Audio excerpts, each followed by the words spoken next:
وقالوا إن نتبع الهدى معك نتخطف من أرضنا مشرك العرب አሁንም ለነብዩ ጥያቄ ያቀርቡላቸዋል እና ያ ቀውም ቁሉ ላ ኢላሃ ኢላላህ ቱፍሊሑ ተምሊኩ بها العرب والعجم ይሏቸው ነበር እቺ ላ ኢላሃ ኢላላህ የምትለውን መለኮታዊ ቃል ተቀበሏት በሷ ተጠቀማላችሁ አረቡንም አጀሙንም ትገዛላችሁ የበላይነት ታገኛላችሁ ይሏቸው ነበር ይሄን በሚሏቸው ጊዜ ያልታደሉት ምን አሉ በተቃራኒው ማን ነው ኢነተቢዕ الهدى معك አንተ ጋር እኮ ባንተ በኩል የመጣውን መመሪያ ብንከተል አሉ ተመልከቱ ሁዳ አሉት ሁዳ ይያሉ እኮ ነው ተመልከቱ አንተ ያመጣውን መመሪያ ብንቀበልና ብንከተል እኮ نتخطف من أرضنا ታገራችን እንፈናቀላለን ይሄ ነው ችግራችን አሉ አጋለጡ ራሳቸው ሐቅ መሆን አለ መሆኑ አይደለም ችግሩ ባንተ በኩል የመጣው መመሪያ ሐቅ ሊሆን ይችላል ልንቀበለው እንችላለን ከተቀበልን ግን የሚያስከትለው መዘዝ ምን መሰለህ እኛ አሁን በተለምዶ ያው ጅራኑላህ ይባሉ ነበር ቁረይሾች የአላህ ጎረቤቶች አላህ ቤት ዙሪያ ስለሆኑ ያሉት ማለት ነው የአላህ ጎረቤቶች ተብለው ታፍረው ተከብረው ነው የሚኖሩት ቀባኢል العرب በሙሉስ በርሱ ይዋረራል አንዱ አንዱን ይዘርፋል መኮችን ግን ጫፋቸውን የሚነካ የለም የአላህ ቤተሰቦች ናቸው ይባላሉ ይከበራሉ በኩፍር ላይ ያሉ ማለት ነው 360 ታወት ደርድረው እነሱ የአላህ ቤተሰቦች ይያሉ ይከበራሉ በአላህ ስም አሁን ታዲያ እኛ የምንከበረው እኮ የዚህ የባህሉ ያካባቢውን እምነት ሐላፊ በመሆናችን ነው አሉ የተሳሳተ ግንዛቤ ተመልከት እና ቁረይሾች ወደ አዲሱ ነብይ ገቡ ከተባለ እነዚህማ አማናቸውን አጥፍተዋል ብሎች ቀባኢሉ العرب ኸሊጅ በሙሉ መጥቶ ይወረነና ተመካ ያባረረናል ተመልከት ይሄ አይነት አስተሳሰብ ተመካ ያባረሩናል ታገራችን እንፈናቀላለን ኸዋና ናችሁ እናንተ ዲኑን አላስከበራችሁም ታሪክ አጥፍታችኋል ይልና ይሄ ግመል ነጅ ሁሉ ባንዴ ሆ ብሎ መጥቶ ተዝመንጥሮ ያጠፋናል ይሄ መዘዝ እንዳይመጣብን ብለን እንጂ ብንከተልህ እኮ ችግር አልነበረውም አሉ አልመሰከሩም ሐቅ መሆኑ ግን ለግል ጥቅማቸው ሲሉ ጥቅማችን እናጣለን በሚል ምክንያት መቀበል እንዳልመረጡ ማለት ነው ይሄን በሚሉ ጊዜ አላህ ምን መልስ ሰጣ እጥርምጥን ያለ ግልጥ መልስ ሰጣቸው አዎ ለምን ወኪለው መሐረማን አሚና አለ ታውን ቀደምስ ማን ነው ታገር እንዳይባረሩ የጠበቃቸው በማንኛውም ጥላት እንዳይደፈሩና እንዳይወረሩ ጸጥታው የተማመነ በሆነ በተከበረ ቦታ አመቻችተን አላልወርናቸውም እንደ ለዘመናት ይላል ማኩፍሪሂም ወሽርኪሂም በኩፍርና በሽርክ ላይ ሆነው ምንም ቢሆን ግድ የለም ያው ልጠብቃቸው የታሪካዊ ቦታ ስለሆነ ብዬ አብርሃ እንኳን ያን ሁሉ ተ60 ሺህ ጦር በላይ ይዞ መጥቶ ካባን ደምስሶ አፈር ደም ሊያበላ ሲመጣ ባልተጠበቀ አዋፍ ጨፍጭፌ አላስከበርኳቸውም ማን ነው የጠበቃቸው እና በዛ በኩፍራቸውና በሽርክ ላይ ሆነው ማንም እንዳይደፍራቸው አስከብሬ ያቆየኋቸው እኔ መሆኔ ተረሳ እንደ ይላል ዩጅባ ኢለይ ተመራቱ ኩል ሸይ ሪዝቀን ሚለዱና እንደገና ደግሞ የኢኮኖሚ ጥረት ችግር እንዳያባረራቸው በጎረቤት ሀገር በየዙሪያው የሚገኙን የፍራፍሬ የአዝሪት የምግብ አይነቶችን ሁሉ በገፍ ወደነሱ እየተጫኑ እንዲመጡስ ያደረኩትን አይደለሁም እንደ ይላል መካ እንደምታውቁት ባዶ ደረቅ ድንጋይ ነው አንድ ነገር የሚበቅል ነገር የለም አትክልት የለ አዝሪት የለ ምን ነገር የለም ሁሌ ያው በንግር ነው የሚኖሩት በንግር ደግሞ የጎረቤት ሀገሮችን የመን ለማገር ነበረ ሱሪያ ኢራቅ የሚባለው ደግሞ ግብጽ ጀነተ አርድ በመባል ይታወቃሉ በጣም የልማት ሀገር ናቸው እነዚህ ሁሉ የጎረቤት ሀገሮች የሚያመርቱት በሙሉ የሚፈሰው መካ ነው ማለት ነው በአላህ ፍቃድ መካ አንድ ነገር አያበቅልም የትም ሀገር የበቀለ ምርጥ የተባለ ነገር ደግሞ የሚበላው መካ ነው ይሄን ያደረኩት እኔ ነኝ አንተ ነህ በጉልበትህ ይላል አላህ Subhanahu Wa Ta'ala ጥላት እንዳይደፍርህ የሞከረውንም አይቀጡ ቅጣት ቀጥቼ አዋርጄ የመለስኩልህ በኢኮኖሚውም ጉዳት እንዳይደርስባችሁ በድርቅ እንዳትፈቱና እንዳትበታተኑ ብዬ የንግድ ስራው የደራ አድርጌ በምስራቅም በምዕራብም በደቡብ በሰሜን ያሉ ጎረቤት ሀገሮች ያመረቱትን እየጫኑ እያመጡ በርካሽ ለእናንተ እንዲያራግፉ ያደረኩት እኔ አይደለሁምን አላህ እና ለእናንተ ከኔ የሆነ ሲሳይ አለ ሰው እንግዲህ አንድ ደረቅ ድንጋማ ቦታ ላይ ሰፍረህ ሀታ ውሃ እንኳ በቂ ውሃ አልነበረም ግን አላህ ከየትም የተመረተን ሁሉ ያመጣልሃል ማለት ነው ሌሎች ግን እዚሁ በእነሱ ዙሪያ ያሉት በደውዮች የሚልሱት የሚቀምሱት የላቸውም እስበርሳቸው እየተዘራረፉ ነው የሚኖሩት እየተጋደሉ ነው የሚኖሩት ይህን ሁሉ ያደረግኩላችሁ እንዳትራቡ እንዳትቸገሩ በዙሪያችሁ የሚመረቱትን ምርቶች ሁሉ ወደ እናንተ እየተግበሰበሱ እንዲመጡ ማደርገው እኔ አይደለሁም እንደ ይላል ወላኪና አክተረሁም ላ ያዕለሙን ግን አብዛኛዎቹ ምንም አያውቁም ደደቦች ናቸው እንጂ ቢገባቸው ኑሮ እስተዛሬ በጀህል ላይ ሆነው በሽርክ ላይ ሆነው አላህ ማንም ጥላት እንዳይደፍራቸው ታገር እንዳያባረራቸው ችግር እንዳይፈታቸው ይህን ሁሉ እንክብካቤ ያደረጋላቸው ጌታ እንደገና አሁን የእሱን ነብይ ሲቀበሉና ኪታቡን ሲከተሉ ነው እንዴ ለበላተኛ አሳልፎ የሚሰጣቸው መቼ ነበር ይሄ መሆን ያለበት ትናንት ነበረ በጀህልያ ላይ ያላችሁ ያው እናንተ አትረቡም ስማችሁ ብቻ እንጂ ጅራኑላህ ብትባሉም በሽርክ ተጨማልቃችኋል በኩፍር ላይ ናችሁ ብዬ ትናንት ነበረ ምሰልጥባችሁ በፈልግ ኑሮ ግን ለዚህ ድል መደርደሪያ እንዲሆኑ ቦታውን እንዲጠብቁ በዛ በተጨማለቀ ህይወታችሁ እንኳን ያላችሁ ያን ሁሉ ጥበቃና እንክብካቤ ሳረቅ ቆይቼ ለዛ አብቅቻችኋለሁ አሁን ግን የአላህ ነብይ መጥቶ ሲጠራችሁ ወደ ጌታ ፍቃድ አንተን ብንቀበል እኮ አገራችንን እንነጠቃለን የውጭ ሀገር ሰዎች በሙሉ መጥተው ይወሩናል ይሉሃል ማን ጠብቆ ነው እስከዛሬ ነበር መወረር ያለብህ እኮ ያኔ በዛ በተግማማ ህይወትህ ያለህ ምንም ቢሆን ግደለም የነብይ መብቀያ ነውና ይቀመጡ ብዬ ጠብቄ እንክብካቤ ሳረግ ቆይቼ አሁን እንደገና የኔን ጥሪ ስትቀበሉና ነብይን ስትከተሉ ነው እንዳሳልፍ የምሰጥና ማስወረራችሁ ይላል አላህ Subhanahu Wa Ta'ala እንግዲህ ምንም ግልጽ የሆነ የማያወላውል ነገር ማለት ነው ማን ነው አቂል እንደዚህ የሚለው በወንጀል ላይ ሆነህ አላህ ጠብቆህ አንከባክቦህ መጥፎ እንዳይደርስብህ ሲጠብቅህ ከርሞ እንደገና የእሱን መመሪያ ስትቀበልና ትክክለኛ ህይወትክን በሱ ፍቃድ ስትመራ የዛ ጊዜ ነው እንደ ጥላት የሚሰልጥብህ ከውጭ አምጥቶ ምን አይነት አስተሳሰብ ነው ይላል ይጅባ ኢለይ ተመራት ኩል ሸይء ሪዝቃ የማንኛውም ፍሬና አዝሪት የትም የተመረተ ምርት በሙሉ ወደ እናንተ እንዲመጣና እንዲፈስ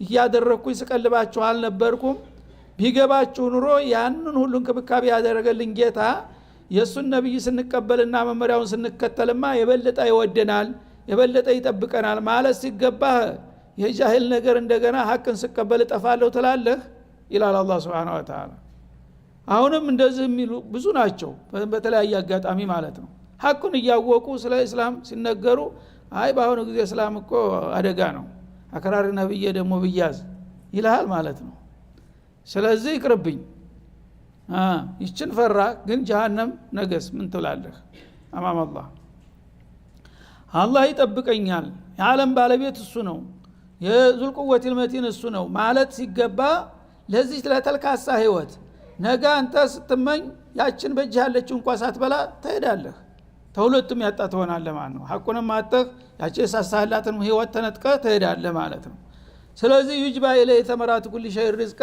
የሁሉም ነገር ሲሳይና ምርት ወደ እናንተ እየተግበሰበሰ እየጎረፈ እንዲመጣ እያደረኩኝ ስቀልብ ከርሜ አሁን እንደገና የኔን ነብይ ስትቀበልና እምነትን ስትከተል ነው ለወራሪ ያሳልፍ የምሰጥህ ይላል ግን አላዋቂ የሆነው ሁልጊዜም የግራ ነው የሚያስበው እና አብዛኛዎቹ የማያውቁ በመሆናቸው በተቃራኒው ኸይር ስንሰራ ነው ምንጠፋው ይላሉ ማለት ነው አውቄዋለሁ እኮ እንዳለው ሰውዬ ማለት ነው ሰዎች እንግድነት መጡና ገባ እንደ የገበሬ ሀብታም ነው ብዙ መንጋ ከብቶች አሉት እና ያው ቡና ፈላ አስተናገዳቸውና ሲጨዋወቱ እንዳው ጋሸ ሶላተውን ይሰግዱ ከሆነ መቼም እንዳው ማሻአላህ ነው ተርሰው አላህ ሰጥቶታል ይሄን ሁሉ ምናምን ሲል አይ እኔ እንዳው መች ጊዜ ያለኝ አለ ጥጆቹ እንደ ፍየሎቹ በጎቹ ወንስሯሯጥ ደግሞ በዛው ላይ ይሸናብኛል ምን ይላል ጧሃራማ ይሆን ጨርቄ እንዴት አድርጋለ ቢሆንም ዝም ብለው ይስገዱ ያው ስጋው የሚበላ እንስሳ አይነጅስም ሽንቱን ቢነካዋት አዛባው ላይ ቢሆን ይስገዱ አሏቸው አሁን የሚሉ ሲያጣ እንደው ለይሉንታ በሉ አሁን ኢሻን እኛ ጋር መጀመር አለበት ብለው ፍጥዝ አድርገው አይዙትም ተነስ እንስገድ ተነሰለ እየከበደው ቆመ እነሱ ጋር ምንም አያቅፋት ያቅ አላህ አክበር ምንም ያቀው ነገር የለም እንደ ምንም አራት ረካ እንግዲህ ጎንበስ ብሎ ሰላመተ ጧት አደሩና ብድግ ሲል በሩ ላይ አንዲቱ ጥጃ ሙታ ከንፈር ብላ አገኝቷል እኔ አውቄዋለሁ እኮ ማታ ምንም ሳይጎልብኝ በግንባሬ ስደፋ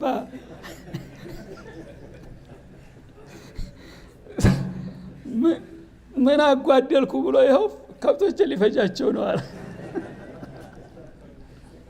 ወላኪን አክثر الناس لا يعلمون። በተቃራኒው አሁን እንግዲህ ወንጀል የሰራ መስለው ተጸጸተ። ያችን የሰገዳትን 4 ረካ ሶላት እንደ ጀሪማ ቆጠራትና ተውባ አደረገ ማለት ነው። ወላኪን አክثر الناس لا يعلمون። አላህ የሚለው ተመልከት። ጅል ሰው በተቃራኒው ነው የሚያስበው ማለት ነው። አላሁ ሙስተዓን። ወከማ አለክና ሚን ቀርየቲን በጢረት መዒሸተሃ ይላል።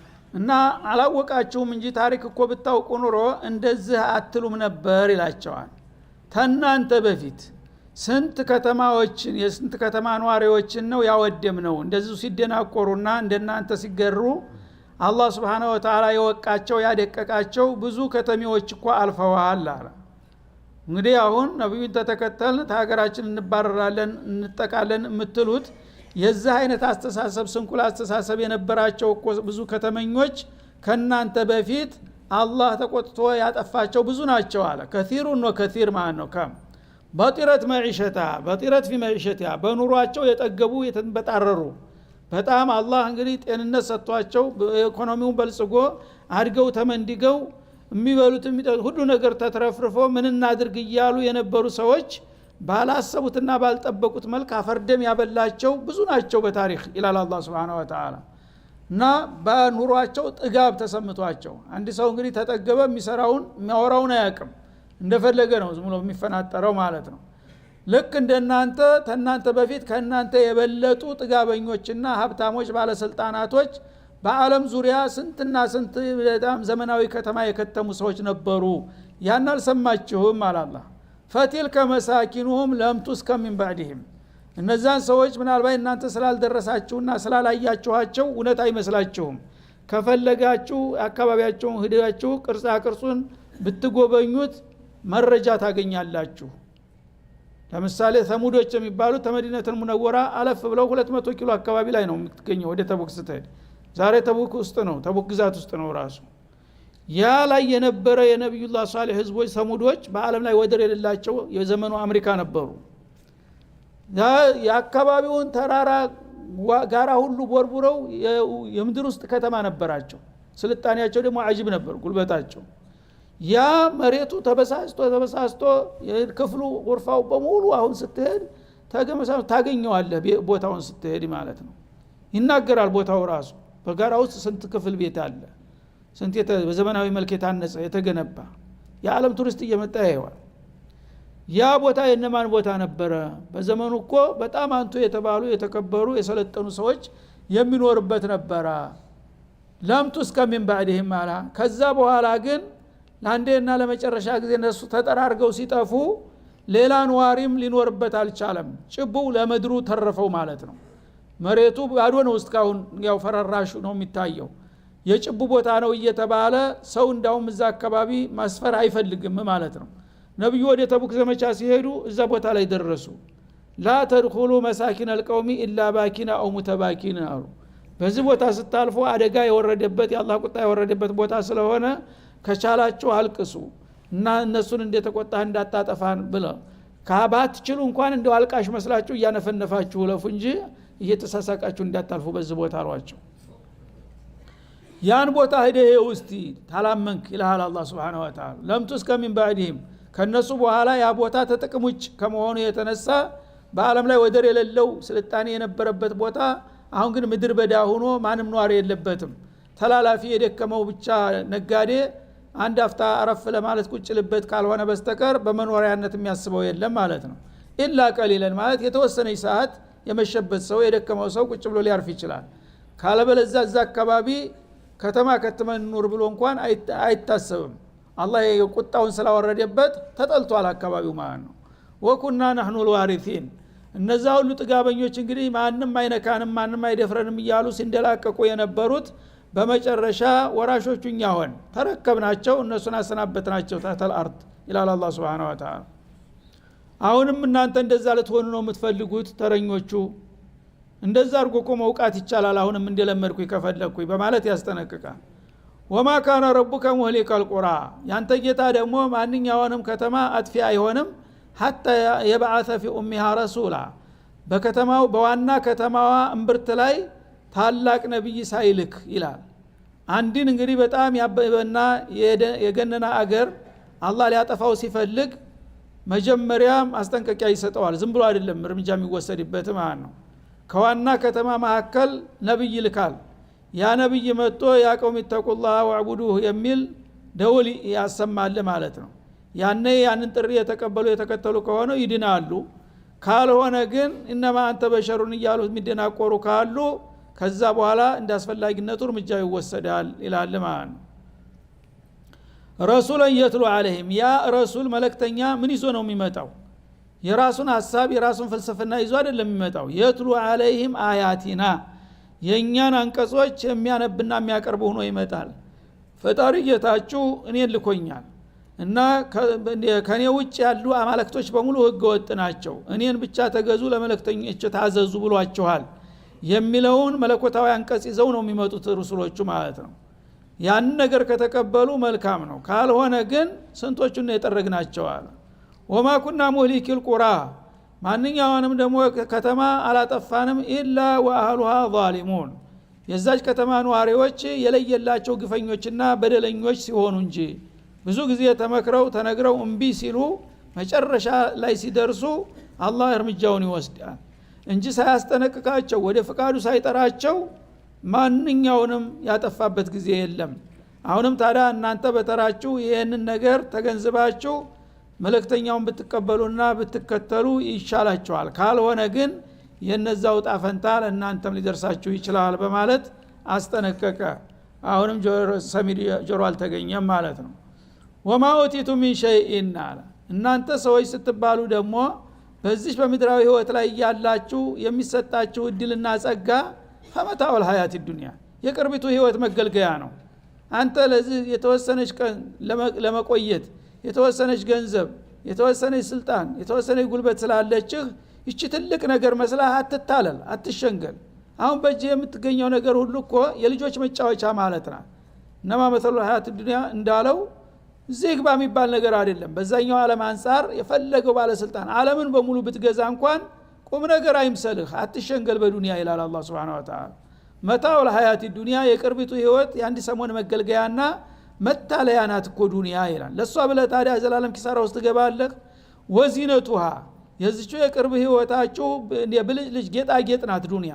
አንድ ሰሞን ተበልጨህ የምትጠፋባት ነገር ናት ማለት ነው። ለዚች ብሎ እንዴት ዘላለማዊ ኪሳራ ውስጥ ይገባል የሰው ልጅ? ወማ ዐንደላህ ኸይሩን ወአብቃ በዛኛው ዓለም ግን አላህ ዘንዳ ለወዳጆቹ የተደገሰው ከዚህ ከዱንያ በብዙ ጥፍ የበለጠና እንደገና ዘላለም ኗሪ የማያልቅ የማይደቅ ድል ነው።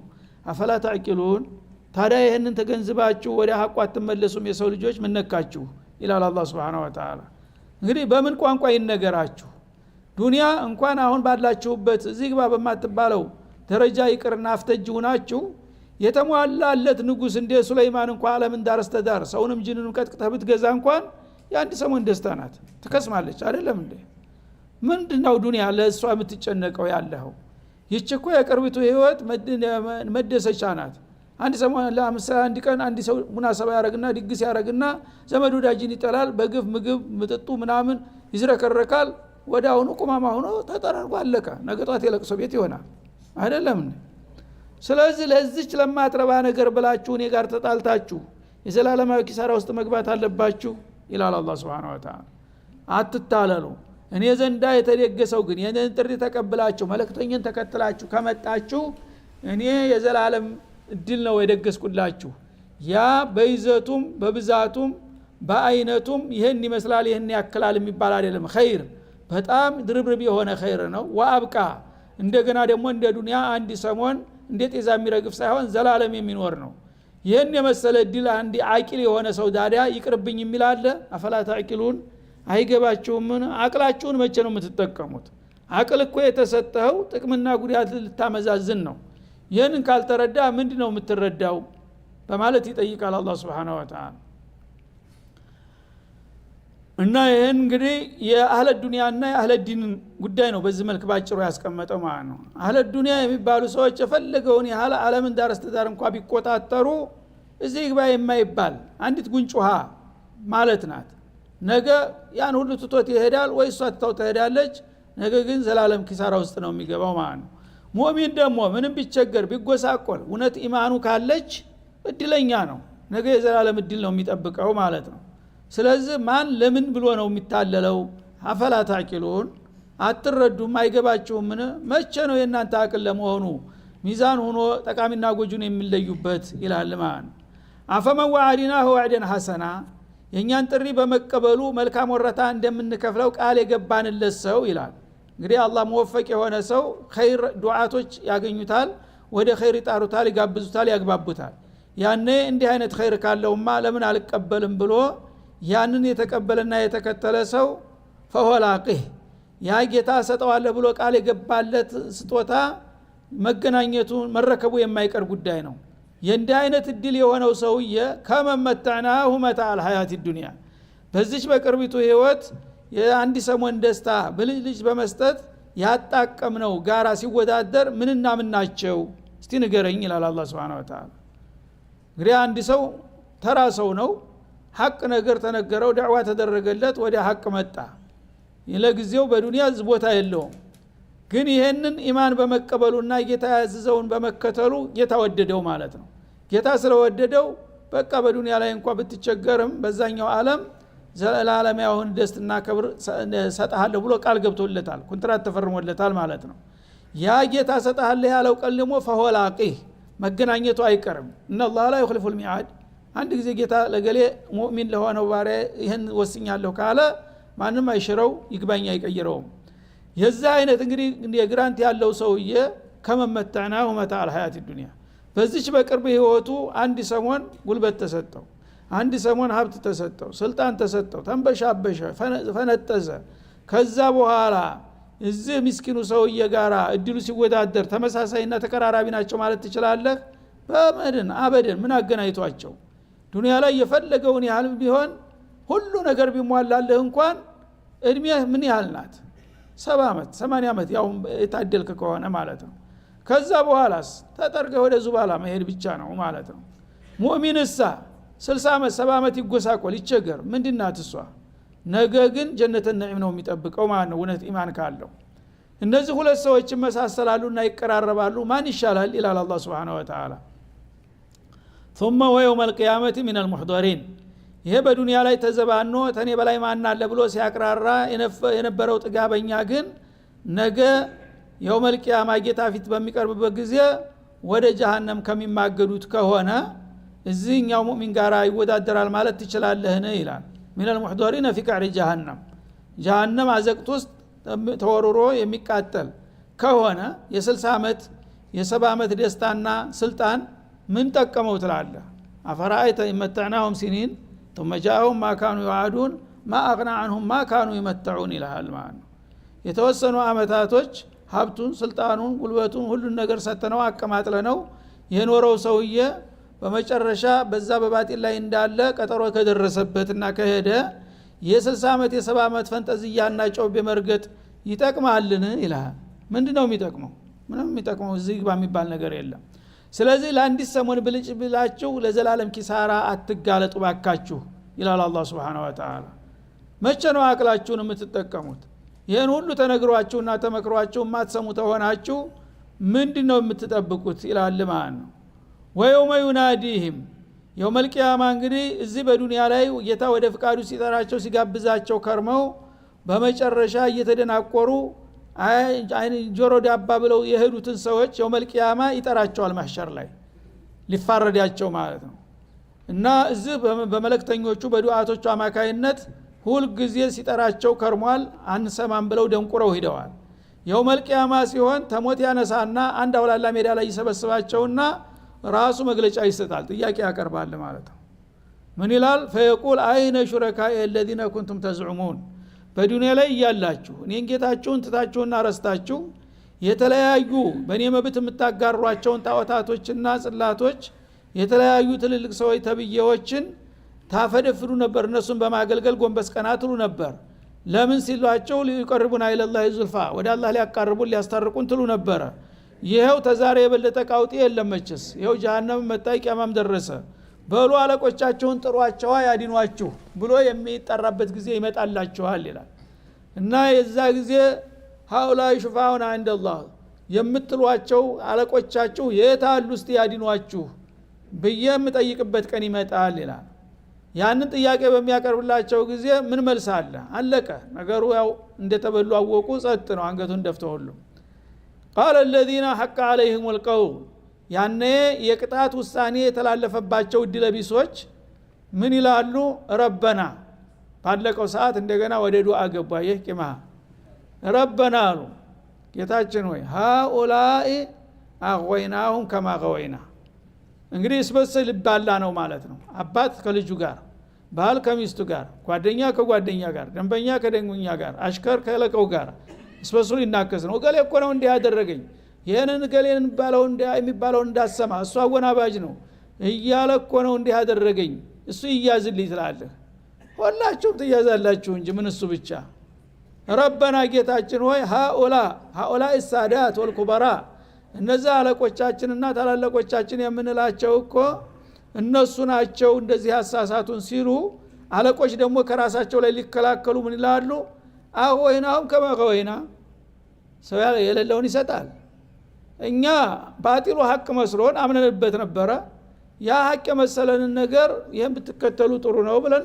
አሰጠናቸው እነሱ ደግሞ አሚን ብለው ተቀበሉ ስለዚህ እኔ ለራሴ በየዋህነት ኸይር መስሎ የሰጠሁት ልጠቅመው እንጂ ልጎዳው ፈልጌ አይደለም ማለቱ ነው ያ እኛ የጠመምንበትን ነገር ስንሰጣቸው እነሱም አሚን ብለው ተቀበሉ አረ ይሄ ነገር ሐቅ ይሁን አይሁን ብለው መመራመር ነበረባቸው አቅል ነበራቸው እኔ ጠበንጃ ደግኜ ወይም ዱላ ዘርሬ ታልተቀበል ካልኩህ ይሄ ጥሩ ነው ታባታችን የተቀበለው ይሄ ነው ስለው ጊዜና እሺ ብሎ ተቀበለ ጋሻ ይሻል እኔ አስገድጀዋለሁ እንዴ ዛሬ የሚጠይቀኝ ይልሃል ማለት ነው ስበርስህ እንደገና አቆይናውም ከማቆይና አድለልናውም ከማዶለልና እኛ መጀመሪያ ተሳስተናል ምክንያቱም ሀይሞች ነን አላውቅም እና ያ ነገር የያዝነው ታባት ከአያት የተቀበልነው ነገር ሐቅ መሰለን አብሮን ስለተዋሃደ ባጢሉ ሐቅ መስሎ ስለታየን እኛ ደግሞ ይችን ሐቅ ለልጆቻችን ማውረስ አለብን ብለን መገርናቸው እነሱም ደግሞ አሚን ብለው ተቀበሉ ስለዚህ እኔ በምን መከራዬ ነው የምጠየቀው አሁን ያው መከርኩት ተቀበለ እምቢ ቢል ኑሮ እኮ ይችል ነበረ ይልሃል ማለት ነው እኛ እንደጠመምን እነሱም ጠመሙ ተበረና ኢለይካ አሁን ግን እኛ እውነቱን አውቀናልና አናቃቸው ሁሉም በየራስህ እዳህን በጨርቅህ ጎበዝ መናከስ የለም ካሁን በኋላ እኔም ተሳስቻለሁ በራሴ ተጠየቃለሁ አንተም ደግሞ ሌላ ተጨማሪ ችግር አታንጣብኝ ጋሸ ነው እንዲህ ያለኝ እንትና አትበል ራሳችን እንቻል ብሎ ቁጭ 30 አመት ሙሉ ሲደቀድቅ ከርሞ የታባቱ ይሄን ገሌ እንዳትቀበለው እሱ ዷለ ሙዲል ነው ሲልህ ከርሞ አሁን ግን ተበረና ኢለይክ ይላል ማለት መጨረሻ ላይ አትድረስብኝ አልደርስብህም እዳህን በጨርቅህ እዛው ይልሃል ማለት ነው የዛ ቀን የቃውጥ ቀን ይደርስልኛል እያልክ እንተ እድሜ ልክህን በሬህን እያረርክ በግህን እየሳብክ ስትخدመው የኖርከው ስታርድለት ስትጋርድለት ከርመህ አሁን ግን አላቅህም ዘወርበል ችናት ውጤቷ ማለት ነው ማካኑ እያና ያዕቡዱን አሉ እኛን እኮ የሚገዙ አይደሉም እኛ መከርናቸው ይሆናል ያልነውን ነገር ተሳስተን ተገኘን የተሳሳተ ሰው ምን ይባላል ያው እኔም በራሴ አንተም በራስህ መንገድ ሄድ ካሁን በኋላ አንተዋወቅም ብሎ ቁጭ ይላል ማለት ነው ይሄ ነው ውጤቱ ይላል አሁን ይሄ ነው ነገ የሚጠብቅህ የዛ ጊዜ እንግሊዝ ሲጥልህ ነው የምትነቃው አሁን እኔ ስመክርህ ይሄ ከሆነ ውጤቱ እንደዚህ አይነት ሰው ጋራ መሄድ የለብኝም ብለህ አሁን እንደገና የሚያዋጣህን መመሪያ ተቀብለ ከነብዩ ጋር ብትቀላቀል አይሻልም ይላል አላህ Subhanahu Wa Ta'ala እና እኛን የሚገዙ የሚታዘዙ አልነበሩም እነሱ ራሳቸው ሲሻኝ ተሶጋኝ እንደሚባለው እነሱ ማስተሳሰባቸው ስንኩል ስለነበረ እንደኛው ሸሩን ኸይር ነው ስንላቸው እሺ ብለው ተቀበሉ ባይቀበሉ እኮ ኑሮ አላስገደርናቸውም ነበር ስለዚህ እኛ ብቻ ሳይሆን ተጠያቂ እነሱም ተጠያቂነት አለባቸው ሳያጣሩ ነውና ዝም ብለው የተቀበሉት በመሆኑም በቃ አቻ ሆነናል እናንተም ራሳችሁን ቻሉ እኛም ራሳችሁን እንከባበር ብሎ ቁጭ ይላል ማለት ነው ይሄ እንግዲህ ነው ነገ የሚጠብቃችሁ ብሎ ነው አሁን አስቀድሞ በአያት አውርዶ ነገ ፋይሉ ላይ የሚቀርበውን ውዝግብ አሁን እንደ ፊልም ያሳይሃል ማለት ነው። ዛሬ እድል አለህ ለካ እንደዚህ ነው ወደፊት የሚመጣብኝ ነገር ብለህ የሚበጅህን እንድትመርጥ ነው አላህ አስቀድሞ የሚነግርህ። ይሄን ሁሉ ሰምተህ ደግሞ ቢሆንም ይሁን ግድ የለም ታልክ ታገኛለህ ማለት ነው። هذا وصلى الله وسلم على النبي وعلى اله وصحبه. السلام عليكم.